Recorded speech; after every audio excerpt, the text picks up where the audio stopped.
morning, everybody. It's another Monday morning, and I hope you guys are going to have a good week.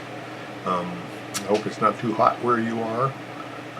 It's been up in the high 90s down here, and it hasn't been too terribly bad because it's kind of been a dry heat, even for this deep south where I live.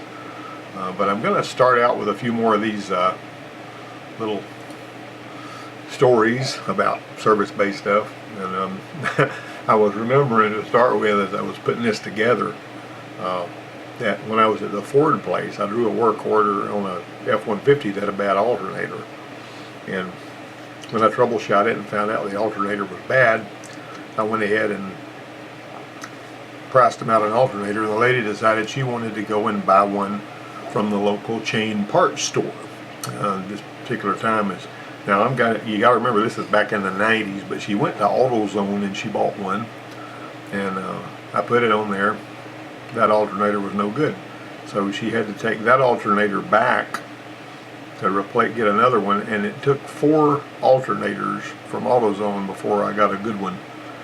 But the problem was, since she wasn't buying the parts from us, she had to pay me 4 times to replace that alternator. In other words, she had to pay 4 times the labor because she didn't get the part from our parts. They see, we've been using the Fred Jones remanufactured parts, which is what you call them back then. They call them FAR, Ford Authorized Remanufacturer now. Then she wouldn't have had to pay all that labor, even if we had 4 bad alternators. So, I don't know if she learned anything or not from that. But I'm going to start out here by doing a little rewind. This was I used to go to Sambo's. I hung out in the coffee shop a lot whenever I didn't drink, I didn't go to bars or any of that kind of stuff. I was amongst the coffee shop crowd. After work, I'd sit around up there, and we got to know all the people that worked there, the manager and all the waitresses and everything. And one of these waitresses was a gal about 17 years old, and she said something about she had to catch a ride somewhere, and I said, "Don't you have a car?" And she said, "Well, I have a car, but the engine burned up." I said, "What did you do? Run it out of oil, or lose the coolant, or what?" And she said, "No," she said, "the engine caught fire." And she says, "It won't run." And my parents gave me for my birthday. They gave me a distributor cap and some spark plug wires and an ignition coil, and it's a '63 Buick Special with a V6 in it. And I was thinking, wow, okay, well, let me go look at that. I might be able to help you out with that. Of course, when you open the hood on a burn job, it looks horrible. And I did a lot of burn job work on engines up there at, when I was at Ford place. But this was before that. And so I went ahead and back in those days, the wire harness, there wasn't much to it. I saw a bunch of bare wires that the insulation had melted off of in the tape, but every one of those bare wires was intact, and it was going from point A to point B. And so what I did was,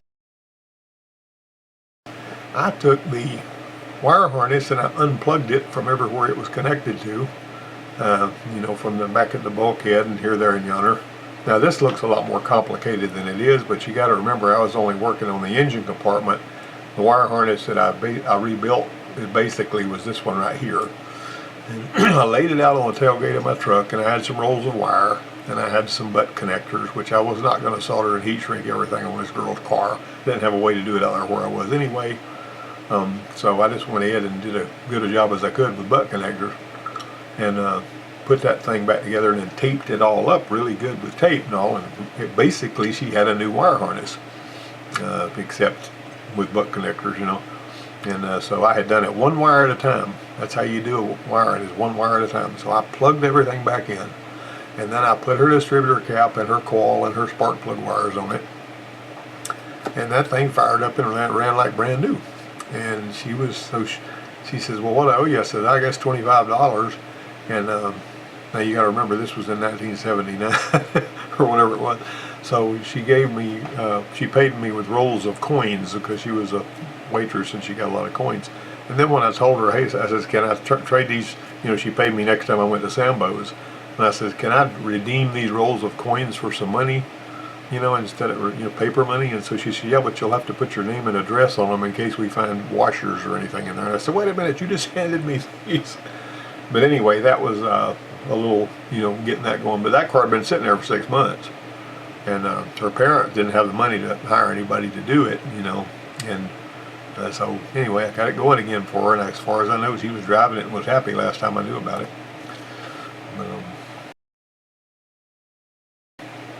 This 2008 Commander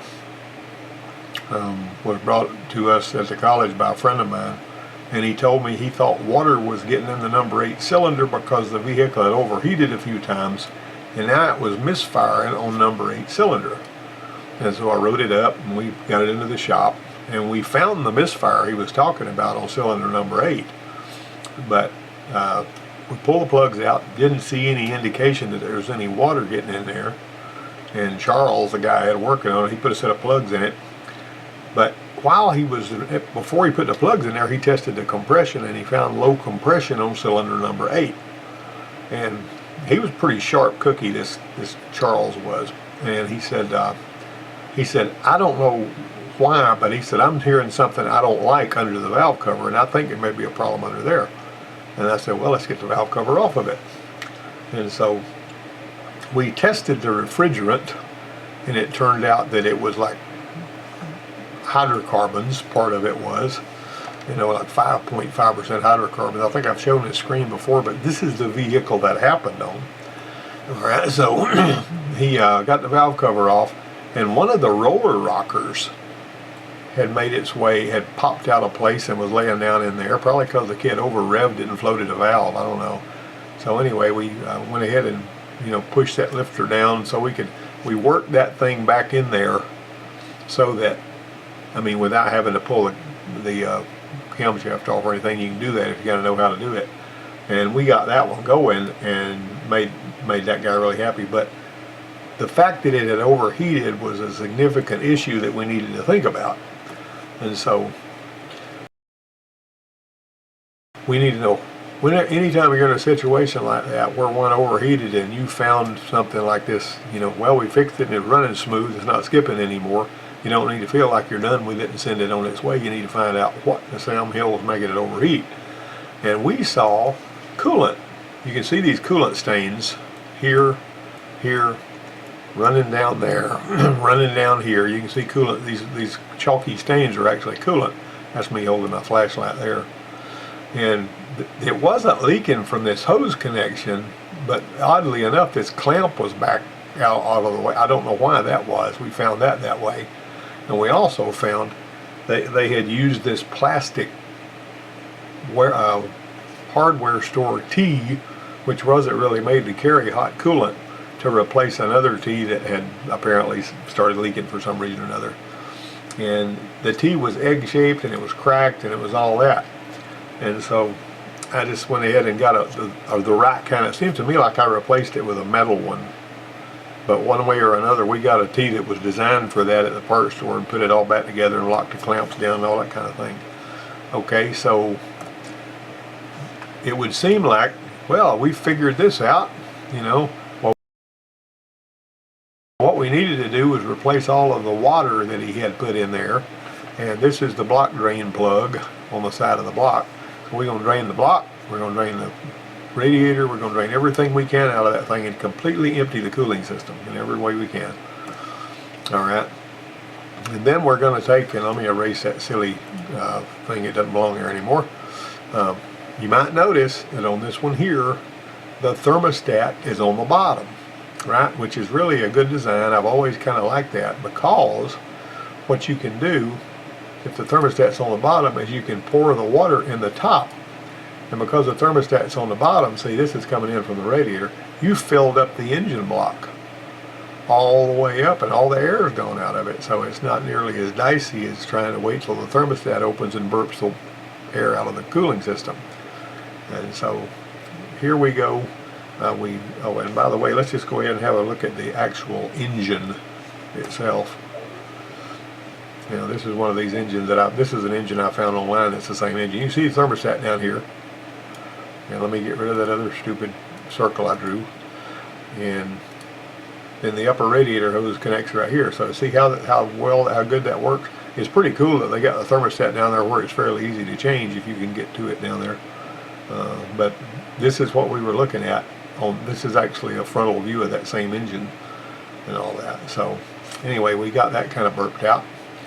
Well, we still weren't done. Seemed like we would have been, but we weren't.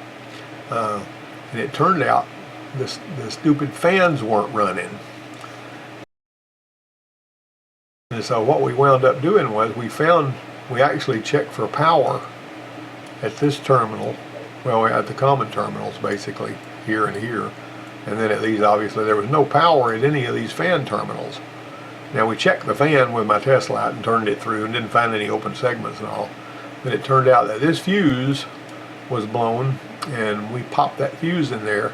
Somebody had taken a pocket knife and scraped some of the insulation off of the wire going to the fans, I guess checking to see if there was power there, or planning on wiring it up to the ignition switch, which usually burns up the ignition switch or something.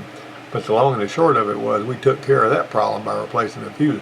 And then we ran it, drove it, it ran smooth, it didn't overheat, there were no leaks. That was quite a adventure, but we made it. So next one we had was this 2001 Tacoma that belonged to the one of the guys at the college. It was a supervisor. It was his hunting truck. He had a regular truck that he drove, and he had his truck that he's only used for hunting. And he hadn't owned it for very long. He was coming out of his driveway one day, and it just quit. And it wouldn't start up. So he, dragged it in there on a trailer and unloaded it. And we found out he had no fuel pressure. Of course, we went to the fuel pump relay and checked it with the test light. Saw nothing. And it had good wiring all the way back and good ground and everything. So when we pulled the fuel pump out of there, we saw this silly business where somebody had just replaced the pump, but they didn't, they didn't replace the whole assembly, they just replaced the pump. That's fairly common when somebody's trying to save money. But if you're going to do that, you need to do better than doing this second-rate job. See, this connection here had been here, and so they had actually not did a good job with the butt connectors, and it came loose. And because of the fact that it came loose, he had no fuel pump operation. And so anyway, we went ahead and put him another pump in there, took care of that situation. We got that one back on the road. All right. Now this 2007 Buick was something of a boomerang. It's one of them things where you do the best job you know how, and you keep running into issues. You got to work your way down to the problem. But the first time we saw it, it was a college car. It was driven by one of the people that was from the office, and it came in on the hook with no fuel pressure. So and it was purchased used, but it was really a really nice car when it was bought. Well, the PCM had a P0420 code, which is not going to be the reason for the stall. That's a catalyst efficiency code. But the director didn't want to address that. He said, "Well, we don't need to fool with that now. I just need to get it started and running where we can depend on it." So we put a pump on it, and after that we noticed that sometimes it would still start wonky, like it wasn't quite right. And whenever I see one is when it's hot and it doesn't start right, I always like to look at the fuel pressure and see if it maintains the pressure after you shut the engine off, because that's important. If it doesn't, you're going to have air in the rail and it's going to spin for a while. And so I was checking that out and found out that it wouldn't hold fuel rail pressure. It would just drain right back off. And so we went ahead and put another fuel pump in it and took care of that, holding the fuel rail pressure. But we still had start and die issues. Now this is how the fuel pump goes in that one. It wasn't difficult to replace, because you get in the trunk and you take that cover off and you pull the disconnect these, and you screw this big nut off, and then you take your all right, that'll screw the nut off. It's a little lock thing. You turn it about a quarter of a turn, it comes out of there, and then you put the pump in there and you put it all back together. That's not very difficult. It's not like you had to pull the gas tank or something like that. So anyway, we got that. But one way or another, we still had this start and die thing intermittently, and I'm thinking, well, we misfired on that, so we got it back into the shop, and it said the P0420 code. I says, why don't we go ahead and replace the catalyst, because he had told me somebody had put an aftermarket catalyst on it for this code before, but sometimes when you use an aftermarket catalytic converter, if you don't get a Walker or one of the better ones, you may still have a code. And so I went ahead and says, let's go ahead and put a good catalyst on this thing and get rid of that P0420 code. And he said that was good. And the P0420 was, we noticed that the rear oxygen sensor was lazy and the front one was active like it was supposed to be after we replaced the catalyst. But then we still needed to try to find out what in the world was making it start and die. Sometimes it would stall. It never had quit and stayed beside the road, but it was doing this annoying nonsense. And it would buck and jump sometimes when we were driving. Now, I got this thing here, which is actually made by Wacom, who is it's now a part of Hickok. And it's a pretty neat little light recorder, and what you do is you connect it to the battery, and you connect one port. It can only look at like the battery and three things. You look at the fuel injection, the ignition, and in other words, secondary spark, basically clip it around the wire, and then you can pick any other input that you want to, right? So whatever input you want to pick. Beyond ignition and that, the third one. And then there's a little button, and whenever the problem occurs, the driver pushes the button. And you might remember, this is how we found out what was wrong with that 2005 Chrysler Crossfire that beat the dealership up so bad that they spent $3,000 of the woman's money without fixing her car. But that's another story. But we used this same tool for that. Now, I don't know if you can still buy this or not. I couldn't find it in Hickok's catalog. But I think you can still buy them from some sources online. It's called a flight recorder, and it's made by Wacom, W-A-E-K-O-N. But this is what this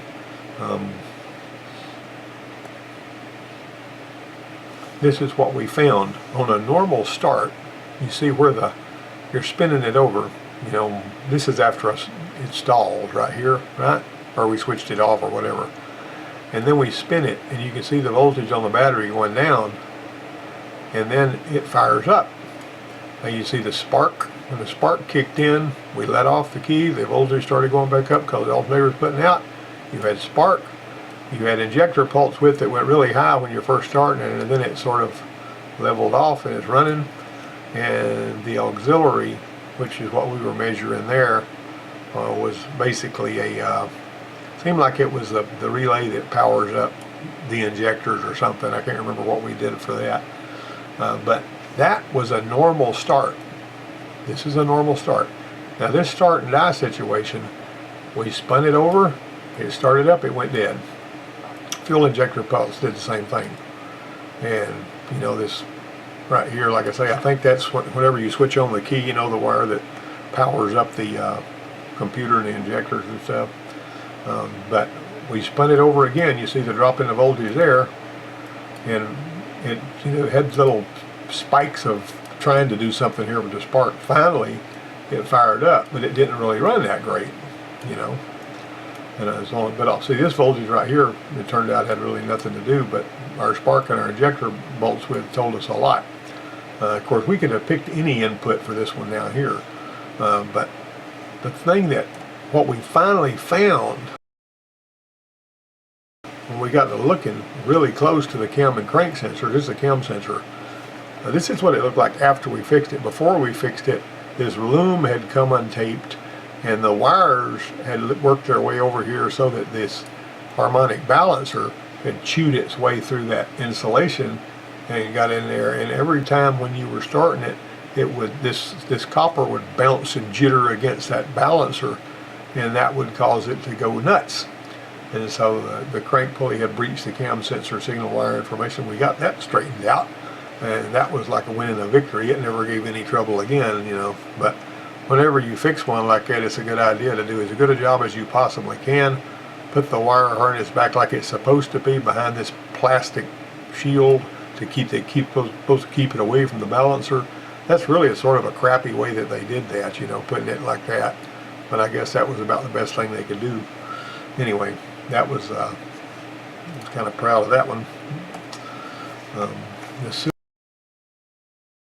Silverado that we worked on basically came in, and what this kid was doing is every day when he got home, he would immediately get out of his truck and pull the dipstick. Well, you know, on these particular engines like these Chevys have in them, a lot of the oil likes to stay up in the top of the motor and not drain down, so it'll make you think it's low on oil when it's not. And that's the kind of problem he was having. And he kept pouring more oil, I mean filling it up with oil when it didn't need oil, and he had it over full on oil. And we found out that there was a leak here around the gasket, the oil filler cap gasket. I had shown this picture before, but this is the vehicle that happened on. And we put dye in the oil and we cranked it up, and we were noticing a little bit of oil leak, and it was coming from right around here. I mean, it was coming from right around the oil filler cap. We found the same thing on a Toyota Camry that same week, which I thought was odd. You don't usually see that, but a lot of the times, you know, you just replacing the oil filler cap sounds like a real easy fix, doesn't it? But this one here, there was more to this one, because we noticed some droplets of moisture on the underside of the oil filler cap, and that, when I see that, I'm always wanting to look at the PCV system and make sure it's working right. On this particular engine, the PCV is built into one of the valve covers, and you got to, typically the replacement valve covers are designed differently so that they work better. But you might notice, see that little hole right there? GM's transition between the old style PCV valve and this new design was that you would have a PCV valve you thought was a regular PCV valve, but it was an empty shell, and there was nothing there but just a little hole in the bottom of it. Now Jeep and a lot of your, on the Asian cars, I used to just see the PCV would be nothing but a vacuum line going into a nipple on the intake, and that was just very interesting to me. Or I say on the intake, not on the intake, on the side of a valve cover, and it would use that to purge the crankcase. But you know, if that little orifice clogs up or something like that, you know, you got PCV issues. Well, it just so happened that the one in here, the one down inside this, down in the bottom of here, you know, in the bottom of here, way down in here is a little orifice similar to this one here, and it had clogged up, and furthermore there was issues with it, whether baffles are made in the valve cover or something. We replaced the rocker arm cover, and we told the guy to wait until the next morning before he checked his oil if he wanted to get a true reading, and we sent that vehicle on its way, and that took care of that. Now we had this last little thing here, 2012 Fusion lug nut battle. You know, I don't remember ever seeing near as much stuff whenever I was working in the dealership as we would run into at the school when I'd tell the students to pull the wheels off the car, maybe do a tire rotation. They say, well, one of these lugs won't come off. And then when you go over there and look, the stupid lug was rammed on there by somebody with an impact wrench, and like this one here was. And if that wasn't bad enough, when they tried to take it off, it started spinning the lug. And see how those splines got wiped out? Okay, all of your other lugs are out, but this one here is just spinning around and around, and it doesn't want to let go. And so about all you can do on something like that, especially if the, you know, lugs are, see how the lugs are recessed in here?